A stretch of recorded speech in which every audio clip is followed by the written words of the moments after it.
Damos la bienvenida al economista Rodrigo Mendieta. Él fue decano de la Facultad de Economía de la Universidad de Cuenca y es también un investigador y analista político. Economista Mendieta, le damos la bienvenida. Quisiéramos conocer su punto de vista sobre lo que viene para Ecuador dentro del complejo manejo de su economía.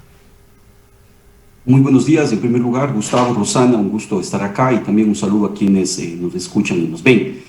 Pues sí, ¿no? Es un panorama bastante complicado, es un panorama que, si bien tomando como referencia a una entrevista internacional que diera nuestro mandatario electo, Guillermo Lasso, si bien es cierto, no es una economía en ruina, pero sí es una economía que desde el sector privado está completamente abatida, ¿no? Vemos un mercado laboral completamente desestructurado, una pobreza que ha repuntado, una desigualdad también que ha repuntado y que obviamente pues hace que las decisiones que se vayan tomando son muy sensibles para esta realidad. Muchas cosas se han anunciado, se ve más o menos, se avisora por dónde va a empezar a venir lo que será el plan económico del nuevo gobierno, pero sí nos va dejando, ¿no es cierto?, si bien es cierto, con un voto de confianza que amerita el inicio de toda nueva gestión. Sin embargo, sí nos va dejando ciertas dudas que esperamos sean esclarecidas ya cuando tengamos el plan o cuando tengamos ya quizás los caminos mucho más claros. La recuperación económica en cualquier país que intenta salir de una crisis tan grande como la que tiene Ecuador, por lo general requiere de medidas económicas que tome un gobierno, que significan sacrificio para la población.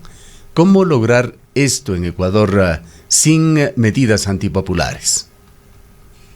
Bueno, en primer lugar hay que entender, ¿no es cierto?, que el aparato público, o decirlo así, la economía pública del país es la que tiene problemas casi similares a la parte privada, digamos, ¿no? La parte privada por el tema de la pandemia.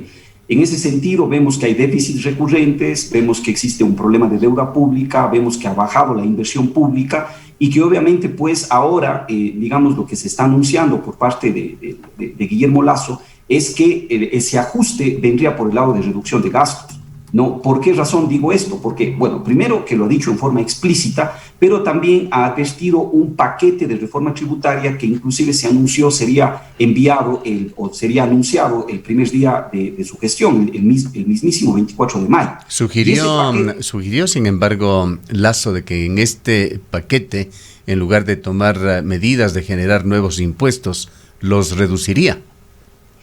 Por eso mismo, ¿no? Es decir, ahí se habla de reducción de ciertos impuestos, focalización de otros impuestos, reducción gradual, por ejemplo, del impuesto a la salida de divisas, y si es que se habla de una reducción de gasto y al mismo tiempo de una reducción de impuestos, entonces lo que se está hablando es de que va a venir una suerte de ajuste, de racionalización del gasto, que obviamente en una época en donde el sector privado, como habíamos dicho, está completamente abatido desde su parte laboral, desde el tema del repunte que ha tenido o el recrudecimiento que ha tenido los índices de pobreza, pues obviamente es preocupante, porque entonces el gobierno, ¿de dónde va a sacar o cuál va a ser esa política de reactivación? O sea, la lógica un poco es ahora distinta. Va a haber un modelo económico que lo que va a empezar es, entiendo yo, paulatinamente a devolverle al sector privado, digamos, ese rol de motor de la economía, pero yo creo que sí tenemos que ser sensibles a esa realidad que estamos este momento atravesando. Entonces, la lógica va a ser distinta. La lógica que se viene, digamos, es dejar en el sector privado dinero a través de esta reducción de impuestos, a través de esta suerte de incentivos, para que sea generadora de empleo, para que vaya mejorando esos problemas de empleo que se tienen. Y ahí hay que ir viendo cómo va reaccionando también el sector privado y esperamos que así se vaya dando. Pero eso no puede venir, ¿no es cierto?, en contra de reducción de inversión en sectores sensibles digamos, del país y que a su vez también han sido afectados. Por ejemplo, nos referimos a un tema de salud, que se va a necesitar un plan de vacunación que, bueno, se ha anunciado y eso es muy importante. Yo coincido con ello de que con la vacunación y con una vacunación masiva, la reactivación económica vendrá mucho más rápido, pero por ejemplo existen sectores que son preocupantes, como es el caso de educación, por citar uno, que los presupuestos han sido reducidos entre el año 2020 en comparación al 2019. Entonces, ¿qué va a venir ahora en el 2021? Nos deja ahí una incógnita que tenemos que irla dilucidando con el paso del tiempo. Economista Mendieta, quizás mi inquietud iba justamente por ahí. Uno de los temas que más ha preocupado y ha golpeado es el tema del empleo.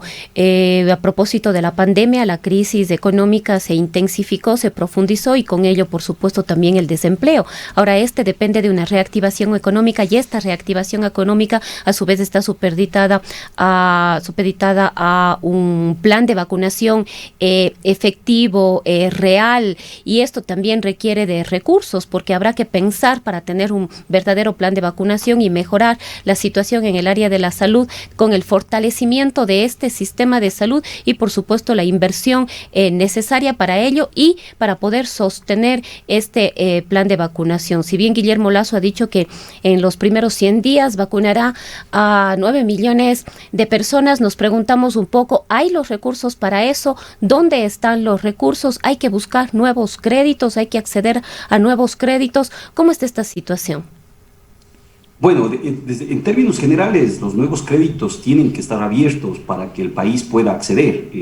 Los países a nivel mundial están buscando la manera de cómo ir financiando la salida de la pandemia, porque la salida de la pandemia va a resultar, digamos así, cara, porque va a implicar, por un lado, estas inversiones en vacunación, pero por otro lado también tratar de inyectar dinero al sector privado para que se vaya reactivando. Hay sectores que están completamente muertos, digamos así, como es el caso del sector turístico, por citar un ejemplo. Entonces, en ese sentido, las líneas de crédito tienen que estar abiertas. El Fondo Monetario Internacional, el Banco Mundial, el BID, hablan de líneas de crédito que obviamente para los países que más van a verse afectados tienen que estar abiertas, y entenderemos que el Ecuador está en esa lista, porque necesitaremos más adelante tener inversión o dinero para inversión pública, más todavía si se anuncia que obviamente se va a reducir ingresos, que se van a reducir gastos, y que obviamente pues el Estado va a necesitar, el gobierno va a necesitar entonces dinero. En el caso de la vacunación, debe haber un presupuesto, una provisión de dinero, ¿no es cierto?, para poder acceder a estas vacunas. Se han anunciado 9 millones de vacunas, que más allá del tiempo en el cual se procederá a este plan de vacunación, que esperamos sea equitativo, entonces, pero se necesita dinero, así es que eso deberá estar superado primero, para de ahí hablar de una cantidad importante, porque obviamente generaría en el Ecuador, yo creería, una inmunización bastante más completa, y eso permitirá, ¿no es cierto?, una reactivación paulatina. Eso es lo primero. Yo creo que ahí es acertado comenzar por ahí para poder hablar de una reactivación económica. ¿Qué tan importantes son esas primeras reacciones que se han dado, esa visión internacional de los bancos de inversión, que se refleja en una reducción del riesgo país que al momento se encuentra en 847 puntos? Es importante porque muestra optimismo, ¿no? Da como diría yo, un voto de confianza, ¿no?, al nuevo mandatario electo. Se conoce, se sabe de todos los anuncios que se han hecho, todo lo que implica, digamos, tener un gobierno en donde ha anunciado varios temas, ha anunciado el volcar esa importancia de la economía al sector privado, a esa apertura que tiene también hacia mercados internacionales, esa apertura o a dar condiciones para una inversión extranjera que pueda llegar, digamos, al país. Entonces yo creo que muestra, ¿no es cierto?, un futuro optimista, es decir, ve con buenos ojos lo que puede llegar a pasar en el país, y por eso ha habido esa reacción que no es menor, ¿no es cierto?, porque eso, si es que ya se traduce en números, más allá de la caída importante que hubo, en el riesgo país, como usted anota, estimado Gustavo. Más allá de ello, eso se podría traducir, si es que se mantiene, ya en números claros, como es, por ejemplo, acceder a créditos mucho más baratos en términos de tasa de interés, con mayores plazos, y también, ¿no es cierto?, se puede también abrir lo que se conoce como el mercado de capitales, es decir, la posibilidad de que el Estado por sí solo pueda colocar bonos en el extranjero. Entonces, eso es importante y obviamente, pues, esperemos que esa tendencia se mantenga, ¿no?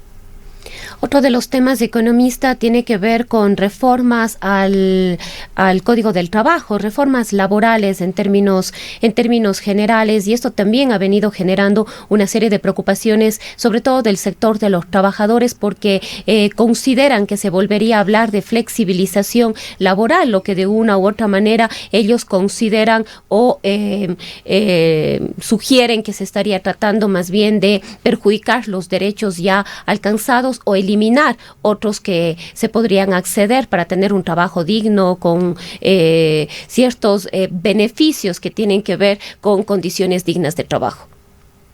Bueno, todavía no se ha anunciado eso, al menos no he escuchado. Han habido otras cosas, repito, mucho más explícitas, como el tema de vacunación, el tema de reducción de impuestos, a los que nos hemos referido. No se ha tocado estos temas, pero seguramente vendrán, digamos, ahí va esto va a ser parte de un plan económico que se presentará en forma integral y del cual obviamente se está trabajando. Ahora bien, de haber conocido, ¿no es cierto?, habiendo conocido, como usted también mencionó, Rosana, el think tank que estuvo detrás o que siempre ha estado detrás de la candidatura de Guillermo Lasso, que es Ecuador Libre, obviamente se ha hablado en ese think tank con varios voceros, ¿sí?, que se les conoce cuál es su postura al respecto, y se ha hablado de una flexibilización laboral. Veamos después cómo se cristaliza, porque una cosa es hacerlo desde desde un centro de investigación, ya sea privado o público, o de un centro de investigación,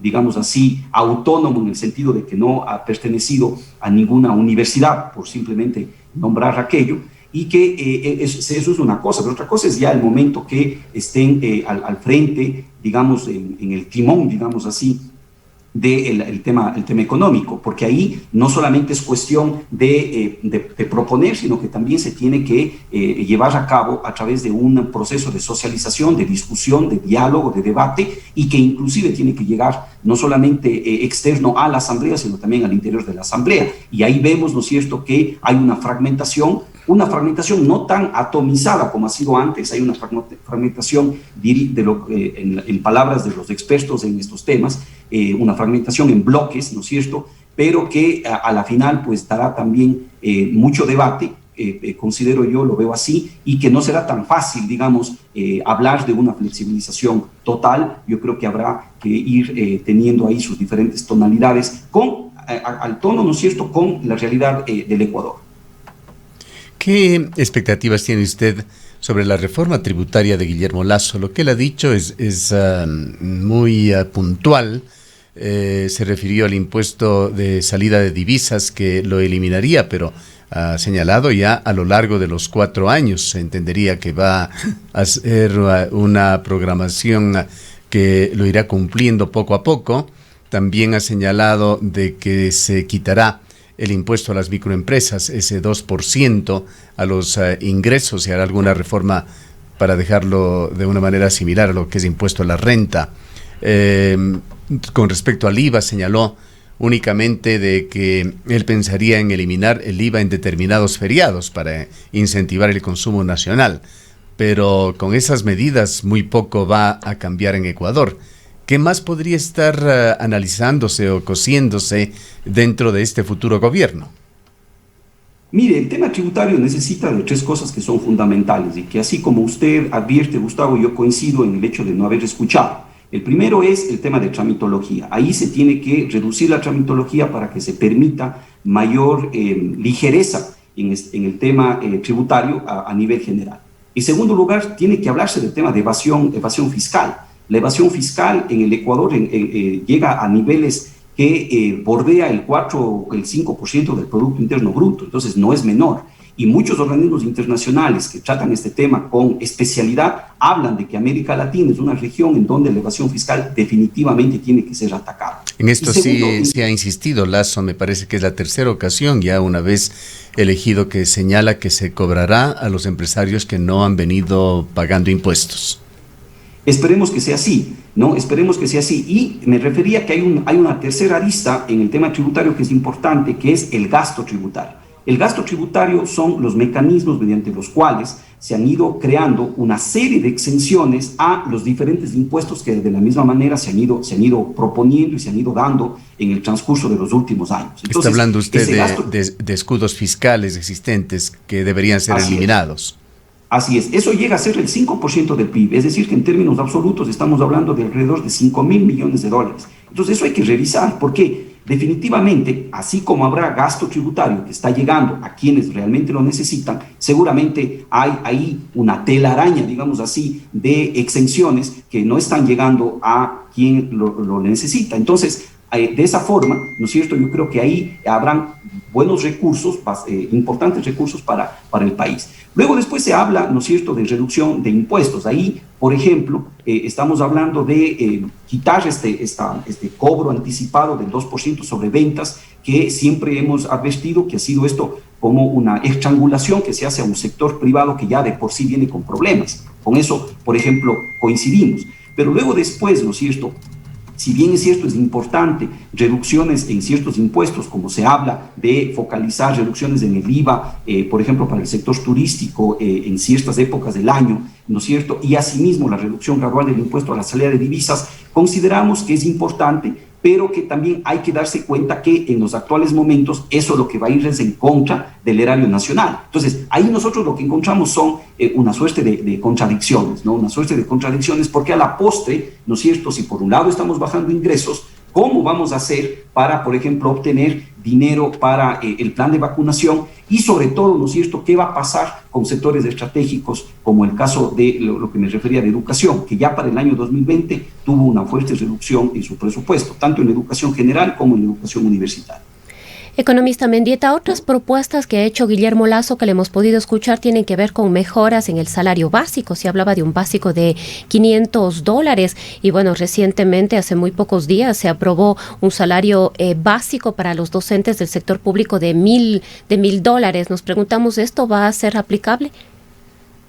A ver, lo segundo más bien está en una ley y que obviamente tiene que ser aplicable por el Ministerio del Ramo.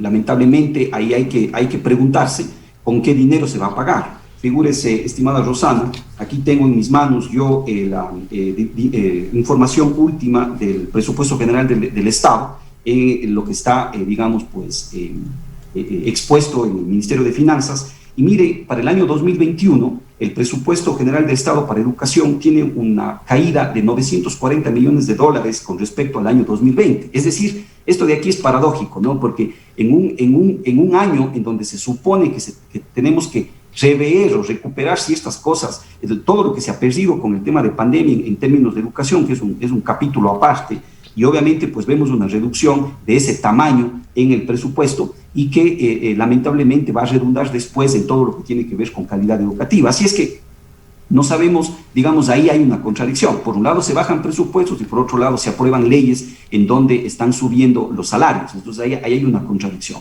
Ahora, lo que tiene que ver con lo primero a lo que usted se refería, mire, eso es un tema que pasa más por los privados. Yo le veo sumamente difícil que en las condiciones actuales haya un aumento del salario mínimo por encima del que ahora está. Que dicho sea de paso, ya es un salario mínimo alto, considerando la estructura productiva del Ecuador y las falencias que tiene en términos de productividad. En eso hay que ser absolutamente claros. Entonces, en un mercado como el nuestro, una subida en el salario mínimo vital, más bien lo que va a generar es un aumento en el desempleo, porque claro, muchas empresas se verán muy complicadas con poder manejar estos números y lo que van a tener es que entonces despedir gente. Entonces, vamos a subir algo, pero para producir un problema mayor, yo creo que es bastante ilógico. Nosotros no hemos estado de acuerdo en esta propuesta, digamos así, porque la hemos encontrado fuera de una lógica económica que pasa en el país, ¿no? Entonces, veamos eso también cómo se desenlaza, pero yo considero que ya el momento en que se sienten a ver los números y también con los empresarios, recordemos que para eso existe un mecanismo de fijación de salario, pues yo creería que va a ser muy difícil. Y además tendría que ser ya para el año 2022, ¿no? Hay otros dos temas que fueron parte también de anuncios también reiterados del nuevo presidente de la República. Uno es la derogatoria de la Ley de Comunicación. Ley de Comunicación que, si bien posiblemente los oyentes, los televidentes, los lectores no lo sienten mucho, los medios de comunicación sí, existe todavía mucha interferencia, mucho ruido, como se llama en comunicación, con una serie de imposiciones que aún se mantienen de la ley del correísmo. Entre ellos está la transmisión obligada de programas educativos de muy dudosa calidad, la imposición de cadenas nacionales que promedian actualmente 3 a 4 veces al día, comunicadas extemporáneamente, y que en realidad son anuncios que en muchos casos deberían ser pagados por el gobierno, pues constituyen publicidad o propaganda gubernamental. Pero no le vamos a pedir que hable sobre este tema, economista Mendieta, pero sí sobre el tercer anuncio que tiene que ver con la desaparición de la Secretaría Nacional de Educación Superior, CENESID, Secretaría Nacional de Ciencia y Tecnología, CENESID, que es uno de los temas bastante polémicos. Usted tiene amplia experiencia. Estuvo recientemente encargado del rectorado de una de las universidades denominadas emblemáticas, la UNAE, y conoce de cerca la experiencia. Esto tiene que ver también con regulaciones que han minado la autonomía en el sector universitario, pero hay aspectos positivos también de estas organizaciones. No puede llegarse a un grado extremo de liberalidad en lo que es materia educativa, menos en educación superior. Bueno, me quisiera referir a lo primero, porque encantado, no es menor, por supuesto. desde el ámbito del desarrollo económico, la libertad de expresión. Yo creo que eso es sumamente importante. Escuchamos a Guillermo Lasso advertir que el primer día, asimismo, de su gestión enviará reformas, si es que no estoy equivocado, a esta ley de comunicación para evitar una serie de pérdida de libertades. Que son cosas que ha dicho que lo presentará el propio 24 de mayo. Claro, incluso habló más bien de eliminar la actual ley de comunicación y crear otra normativa. Exactamente, ¿no? Entonces eso no es menor, pues, en un país que obviamente pues hemos estado acostumbrados, lamentablemente, ¿no es cierto?, a evitar dar algún tipo de comentario o simplemente actuar con cierto temor ante algunos hechos. Y obviamente, pues eso yo creo que será un paso muy importante hacia adelante en términos generales, ¿no? Porque es una variable, si bien es cierto, dentro de muchas otras, pero que demarcan, ¿no es cierto?, el desarrollo de los países. Entonces esperemos que sea así, enhorabuena, porque va a haber cómo entonces expresarnos, va a haber cómo hacer, ¿no es cierto?, un análisis mucho más objetivo, y no estar preocupados de qué es lo que vaya a pasar, ni qué repercusión vaya a haber, por ejemplo, en redes sociales con una serie de mecanismos de los troles que atacan y que obviamente, pues, lamentablemente, inclusive han llegado a rayar hasta en la dignidad de las personas. Entonces yo creería que es muy positivo aquello, ¿no? Y que eso, si bien es cierto, no tiene implicancia directa económica, pero yo sí me quería referir a eso. En lo segundo, ¿no es cierto?, el tema de la CENESID. Mire, también ahí hay otra tela de duda que nos llama mucho la atención. Porque claro, la CENESID cumple un rol, primero, de ser fomentadora de lo que tiene que ver con ciencia y tecnología. Entonces, al hablar de una desaparición, habría que también hablar de cuál sería la institucionalidad, ¿no es cierto?, que va a encargarse de aquello. Claro, así nació CENESID, promoviendo la investigación en las universidades, también administrando becas, pero su ámbito de acción fue enormemente ampliada con la LOES. Así es. Entonces primero es eso, ¿no? Entonces ese es un tema importante. O sea, el tema del fomento a la ciencia y tecnología a través de una serie de mecanismos. Las becas, por ejemplo, es una de ellas, pero existen otras más. Habrá que ver, ¿no es cierto?, en qué institución va a recaer ese rol y cómo se va a llevar a cabo, porque es importante para el país. Y no creo yo, no creería yo, de todo lo que ha hablado y de todo digamos así, la línea estratégica que ha venido planteando Guillermo Lasso, Ecuador Libre, que vayan a dejar a un tema tan importante fuera. Claro, pero hay sobre todo este otro aspecto que atenta contra la autonomía universitaria y que ha sido clarísima, tangible, sobre todo en las universidades emblemáticas. Usted lo sintió, economista Mendieta. Claro, entonces decíamos que esa es la primera. La otra es una serie de, como usted mismo advierte, Gustavo, que dado por la ley, entonces la CENESID empezó a tener un campo de acción muy amplio, ¿no? Empezó a manejar el ingreso a las universidades y empezó a manejar sobre todo el tema presupuestario de las universidades, ¿no? Entonces, básicamente, fíjese ahí, ¿no es cierto? Creo que es justo y necesario que vaya habiendo un mecanismo mucho más flexible para ese tema. O sea, fíjese usted, había una triangulación, porque eso es en la práctica, ¿no es cierto? Eso es en la práctica lo que pasa. Una triangulación en donde las universidades públicas, en este caso, ¿no es cierto? El CENESID, ¿no es cierto? Como toda una subsecretaría que está creada o que en este momento funciona para eso. Y el Ministerio de Finanzas, teníamos que sentarnos para ir viendo cómo se iba dando el tema presupuestario. Y ese tipo de cosas no tienen que darse, porque eso es lo que genera, ¿no es cierto? Algo más, y que lo vimos resaltado el día de ayer, en realidad en un mensaje en Twitter. No podemos certificar de que efectivamente sea así, pero nos llamó la atención de que la CENESID tenía un presupuesto de más de $200 millones al año, que superaría, triplicaría, casi cuatruplicaría el presupuesto de la Universidad de Cuenca, por ejemplo. Bueno, eso habrá que ver, ¿no? No tengo el presupuesto de la CENESID, pero es fácilmente verificable lo que usted acaba de decir.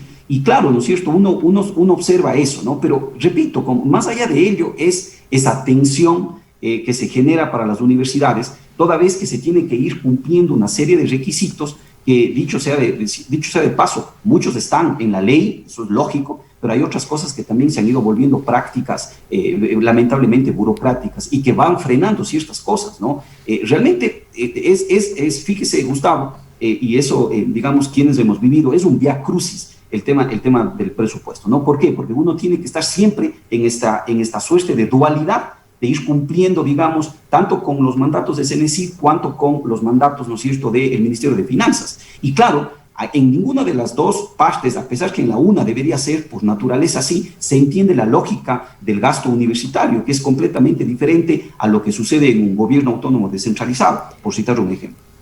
Además, economista, quizás se generan nuevas expectativas en los estudiantes bachilleres, quienes están ansiosos por obtener un cupo, sobre todo en las universidades públicas. También se ha hablado de eliminar la CENESID precisamente para que los estudiantes tengan mayores y mejores posibilidades de acceso a las universidades. En algún momento se llegó a hablar incluso de libre acceso, lo que podríamos entenderlo o identificar como una propuesta demagógica ante las deficiencias que tendrían las universidades para poder recibir a todos los aspirantes: infraestructura, número de docentes y, por supuesto, recursos.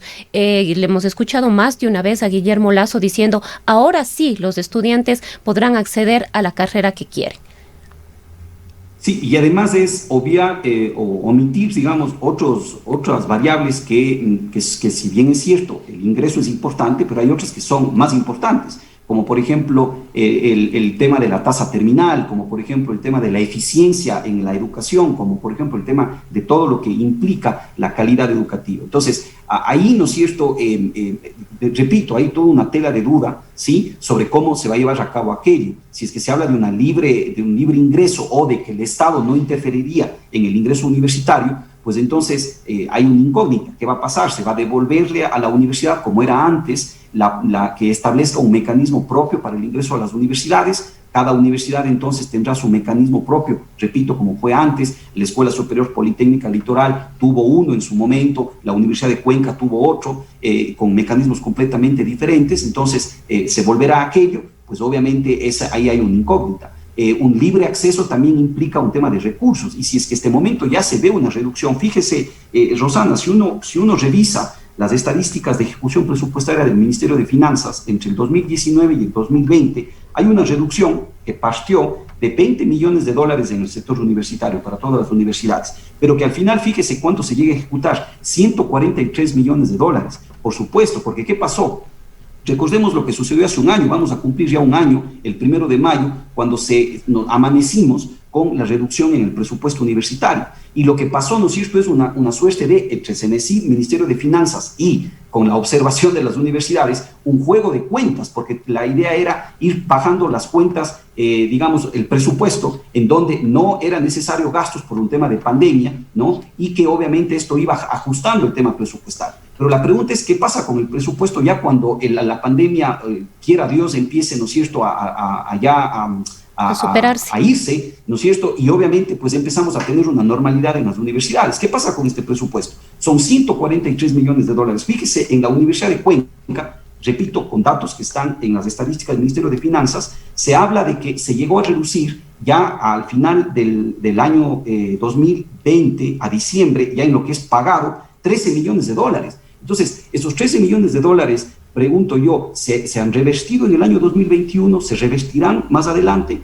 Porque obviamente eso seguramente está generando problemas serios a la administración actual, ¿no? Bien, quizá para no dejar cosas en el aire, que pueden ser informaciones mal interpretadas, vale la pena aclarar algo que nos señala una persona a quien conocemos y experta en la materia, de que CENESID efectivamente tiene un alto presupuesto, mucho más alto que varias universidades, o casi que cualquier universidad, pero que esto se debe a que CENESID maneja 100 institutos técnicos en todo el país y que la mayor parte de este presupuesto es para el pago de docentes. En todo caso, son temas que tendrán que ser profundamente analizados ante este anuncio de la desaparición de la CENESID, que la ha reiterado en estos días Guillermo Lasso. Gracias, economista Mendieta, por habernos atendido. A sus órdenes. El economista Rodrigo Mendieta es catedrático de la Universidad de Cuenca. En el Ecaustro, desde hace 20 años, trabajamos día a día para generar la energía que tú necesitas. Hoy, renovamos nuestro compromiso de servir a la región y al país, generando desarrollo con conciencia y conservación ambiental, y siempre mirando al futuro.